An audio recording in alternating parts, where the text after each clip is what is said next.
She forgot to give me the trophy. God forbid Serena gives me the trophy.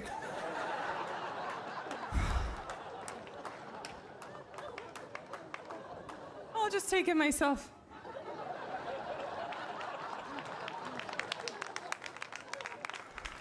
Wow. Whew. I'm a mess, internally. Who would have thought? Serena Williams interviewed me for a full hour to prepare for today's speech. That's when I realized it was really game on. Serena, I thought that maybe today you'd let me win just this once, but you may have won the speech competition, so. I'll never forget that call that was meant to be my interview.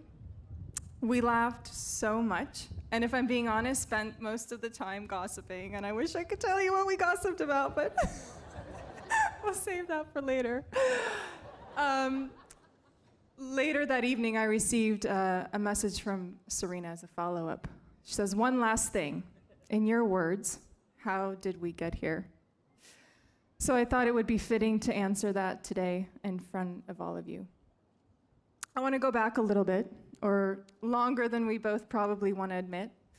I'll never forget Serena's quote after the Wimbledon final in 2004. It was the New York Times. She said, "She's kind of like me. She doesn't back off. She keeps giving it her all." As an athlete and a competitor, I've always found it hard to admit when other players shared any of my best qualities. When it came to Serena, it was especially difficult because I recognized that she shared many of those qualities, and she capitalized on them as well, if not better than I did. She certainly has the trophies to show us. Serena did more than just sharpen my game. She helped crystallize my sense of identity as a competitor. It's a gift to have someone who motivates you to reach those heights.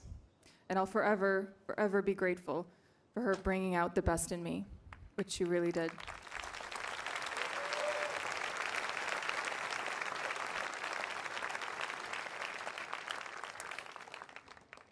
We have always shared a deep mutual respect for and understanding of one another.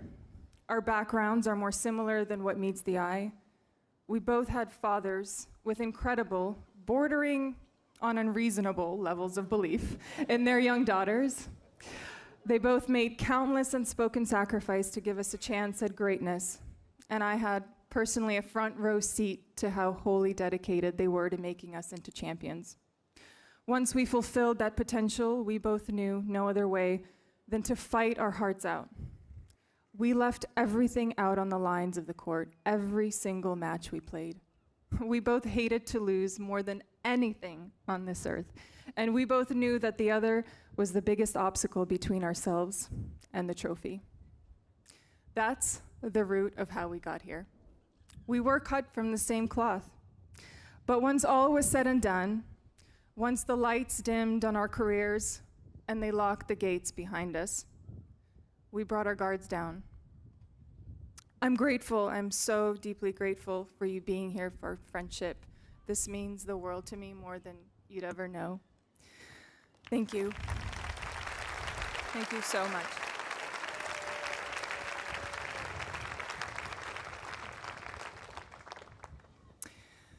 To everyone else joining us here in beautiful Newport this weekend, let me start by saying that I'm so humbled to be standing in front of you today, to be inducted into the International Tennis Hall of Fame alongside the legends of our sports.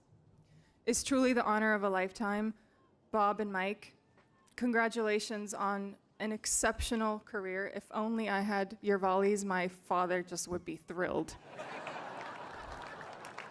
Thrilled. Till this day, he asks, when are you going to serve and volley? I was always excited to navigate this Hall of Fame journey alongside you both, but after getting to know you both in the last few months, I feel even more strongly that it's a privilege to share the stage with you today. Thank you for making it so much fun.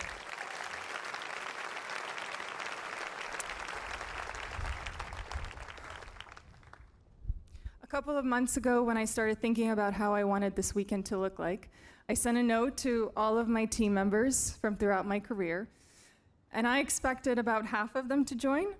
Much to my and the organizer's surprise, there's about 95% acceptance rate.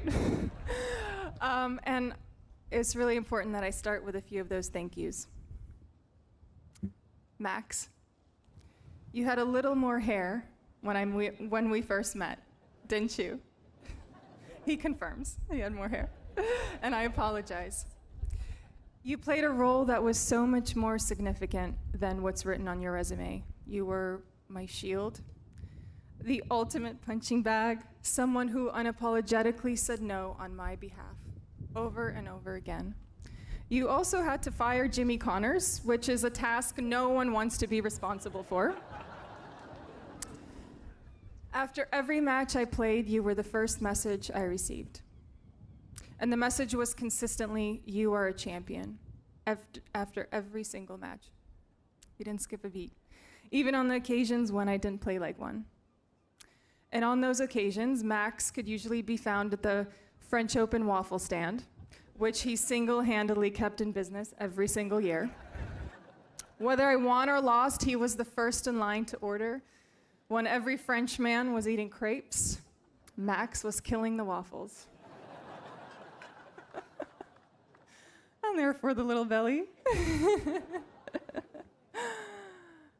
Dad, we really did this together, didn't we?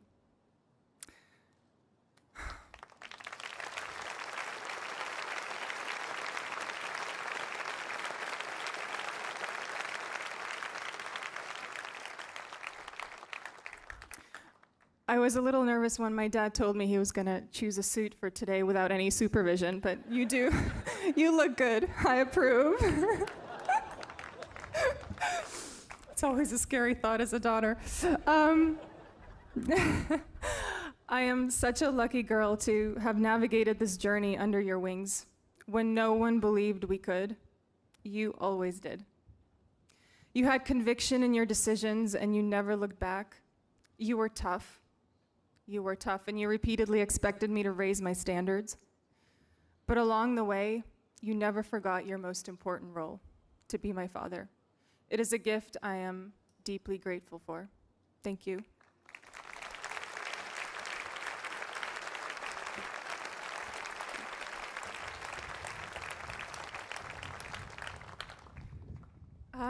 To my mom, I know you were too nervous to watch my matches, but I hope you're watching this. Today I'm wearing the very first Tiffany pearls you ever purchased when we earned our big paycheck. You are a true testament to the unspoken lessons you teach me every day. Elegance, kindness, unconditional love, and I love you from the bottom of my heart, and I'm so lucky to call you my best friend.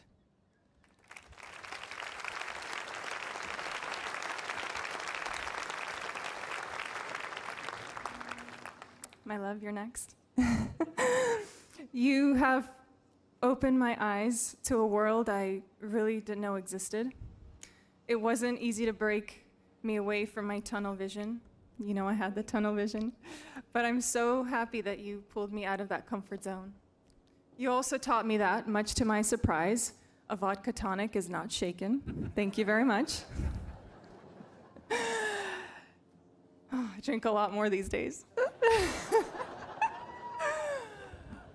And so does someone else in the crowd. You have contributed to one of the greatest gifts of our lives, our little son Theo. I am such a lucky girl to share this future with you, to push each other through all the twists and turns of this thing called life. Thank you.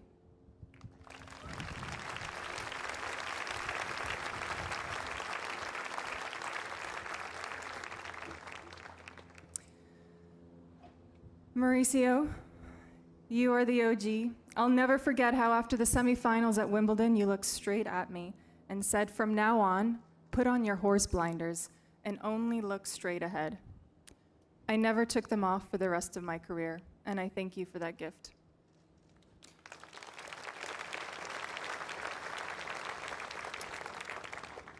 Thomas, winning the French Open together was one of the highlights of my career. When no one believed I could do it, you always, always did. You still feel I could win a couple French Opens.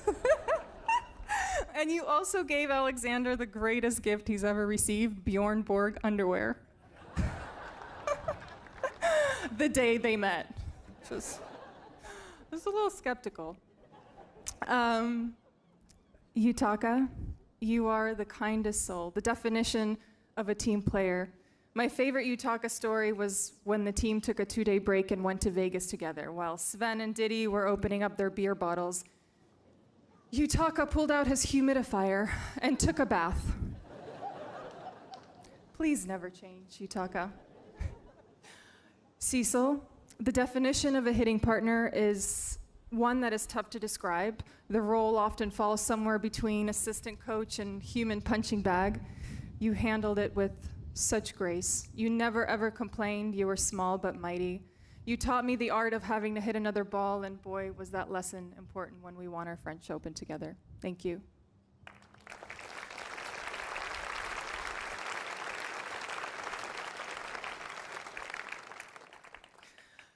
Alex K. Hello. You joined my team during the toughest moment of my career, and you did so with no hesitation. You left the comfort of your home. You said goodbye to your wife in Dallas, and you went all in. I'll try not to take it personally that you were more excited about the message I received from Tiger Woods after that first round at the 2017 US Open than the actual fact that I won the match. And thank you for teaching me the rules of American football, which since I've forgotten, but you know. I do know that the Philadelphia Eagles won the Super Bowl while we were working together, and I do still consider myself the lucky charm, so you're welcome. Go Birds, fine. I did it for Alex. Jerome, your work ethic was contagious. Nothing and no one would discourage you. Your brutal honesty was a quality I learned to respect. I remember you once told me, I was out of shape, and I had a little bit of cellulite. And because of that, I got in the best shape of my life and went on to win the French Open. But I still had cellulite, so c'est la vie.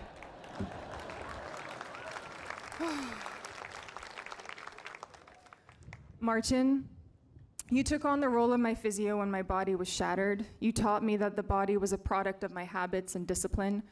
You corrected my biodynamics, my diet, my recovery, and you took no shortcuts in getting me back on track. We listened and reviewed dozens of podcasts on that massage table, and some were better than others. You watched me shed many tears on that table, and you never ever cast judgment. In hindsight, it's the best gift you ever gave me. Thank you.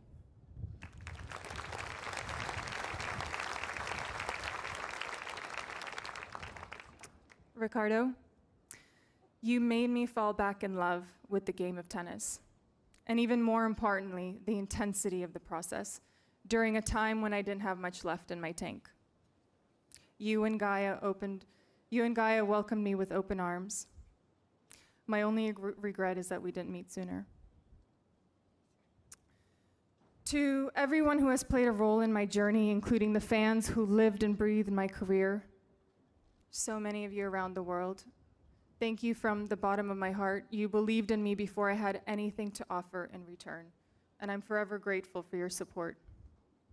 And while I'm not someone who makes a habit of looking backwards, the magnitude of this moment has made me reflect on everything that's led me here and how it can inform of what comes next. Always looking ahead.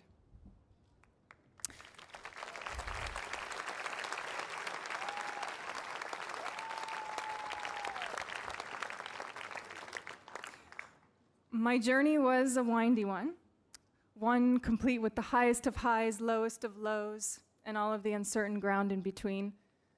Believe it or not, there's no playbook on how to navigate those twists and turns, on how to be great for the long haul.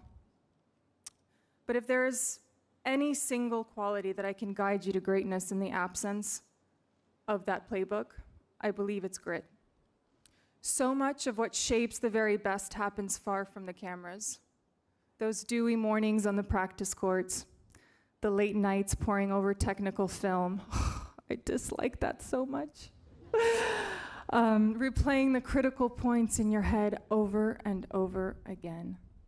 The fine-tuning repeated until muscle memory finally overrides any hesitation. The world recognizes the trophies, the grand slams, the fanfare, the center court glory, and I'd be lying if I said that stuff didn't matter, because let's be honest, I wouldn't be here without them. But in hindsight, my favorite moments were always the quiet victories, the ones only a few people beyond my inner circle could see. Those small triumphs stacked up and became the foundation that steadied me in moments when everything was on the line. And there's a blank space in my speech. And it's still blank. Oh, technical difficulties. Is this time when I sing? It's in my bag. Oh, there we go. Can I see my little bag? I want to make sure that we're on the right side of the. Yeah.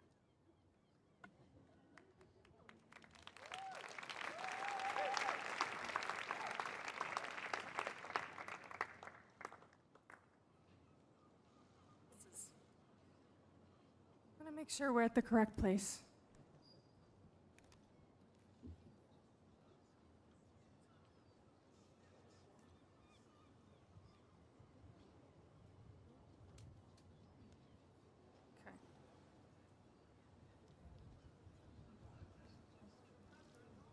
You know what?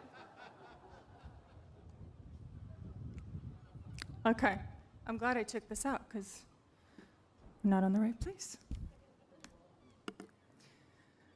Through it all, a small, persistent voice urged me forward, even in instances when logic and outside influences would have had me give up.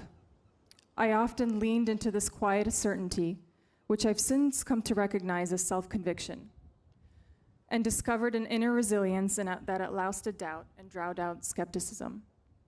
This belief gave me the strength I needed to keep moving, to keep reaching, to keep fighting until it was really, really over. Of course, that didn't mean I never came up short, because being human means making mistakes, and sometimes very costly ones. But allowing space for your limitations offers its own kind of strength. It's an accepting imperfection where change really takes shape. It's never about avoiding the hard thing altogether. It's about the way you respond to it. And we're back. Thank you.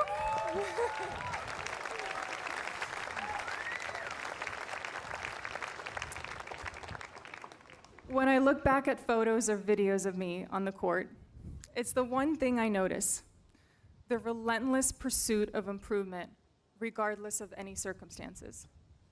That was the true heartbeat of my game. I was never the fastest or the strongest, and I certainly wasn't the best mover, and Max oftentimes reminded me of that.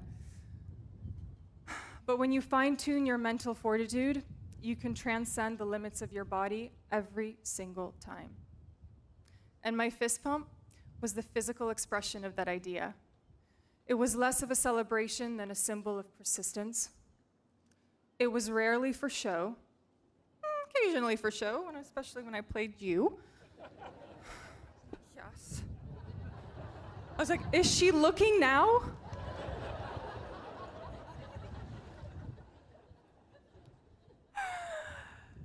And it was always a promise to myself. In the moments when matches shifted, when doubts crept in, when the lights felt too bright, and the weight of the moment felt too heavy, that little ritual belonged to me and me alone. It was a reminder that I am both capable of making it happen and will stop at nothing until I do. It was self-conviction and poise balled up into one tight fist. If there's anything to take away from the speech, I hope it's this: embrace the struggles and lean into the hard stuff. Trust your instinct and rely on that resilience. I promise you, you'll surprise yourself.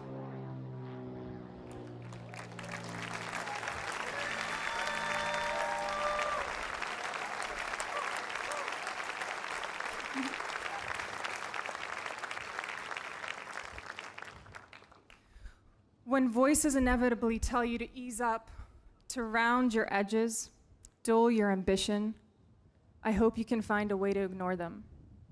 Compete fiercely, raise your standard, set goals that intimidate you, and don't forget to celebrate your victories, no matter how small. When you're facing setbacks, ask a lot of questions and look inside for those answers. And yes, pump that fist, whatever your personal version is, as a reminder of how unstoppable you are. I said it once, and it rings even truer now. In giving my life to tennis, tennis gave me a life. And what a remarkable, remarkable life. And I'm so deeply grateful for it. Thank you.